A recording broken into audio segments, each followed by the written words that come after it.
Hey, back on melatonin. So let's talk a little bit about the differences between sublingual melatonin and oral melatonin.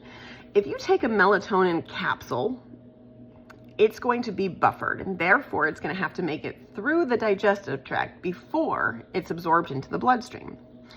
That means there's a delay, right? So you would have to take that melatonin hours before you're actually going to go to bed in order for it to be present when it's needed, which is right before you fall asleep. Do you know that melatonin doesn't actually help you stay asleep? It only helps you fall asleep, and your body stops producing melatonin after you've fallen asleep.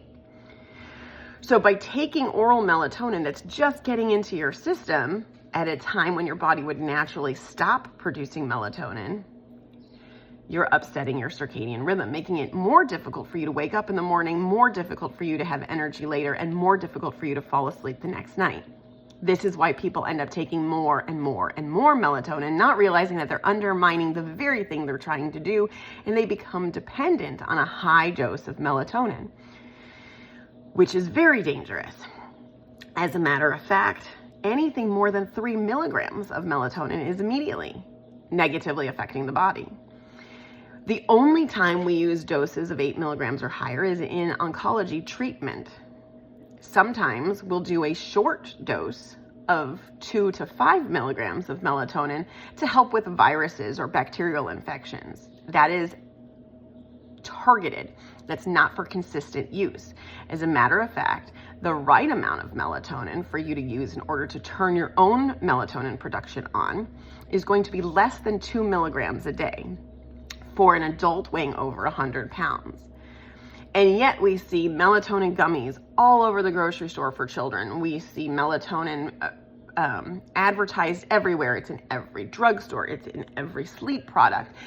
And it's touted as a natural alternative to sleep medications. But it's not any better than taking a prescription sleep medication, except that the complication is different, where melatonin will actually start to undermine your hormones.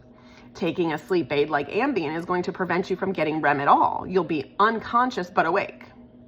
That leads to a host of mental health issues, physical ailments, etc. So it's not a safer alternative, at least not the way most people take it.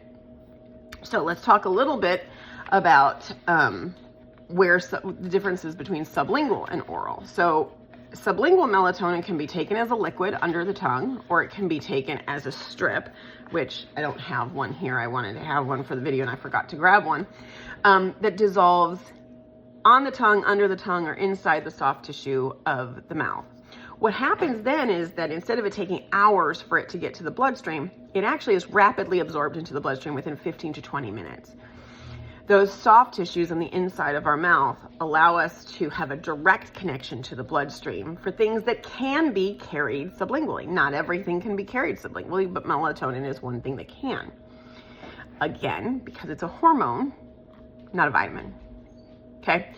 So, by doing a small amount of sublingual melatonin, we can actually teach our body by retraining the circadian rhythm that now is the time you're supposed to start making melatonin. And if you start making melatonin at this time, it now lines up with your circadian rhythm and your sleep improves over time. It doesn't happen immediately. And I think the problem is that everybody wants this quick fix. It's got to happen right now. The minute I take something, I want to know that it's working. And that is absolutely not how our biology works, nor will it ever be how our biology works. We've spent decades fighting against our biology, telling our bodies to do things that are not natural. And then we wake up one day and expect that our body is simply going to fall back in line because we provided it with one or a couple of the things it needed.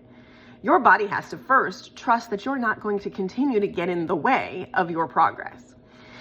And for that reason, we work with our clients to do what we call sleep training, which is developing a sleep hygiene routine that is consistent day after day after day, that not only helps them fall asleep, but helps them get into deep sleep and then REM and stay asleep throughout the night so that their body can actually heal, restore, and recover itself.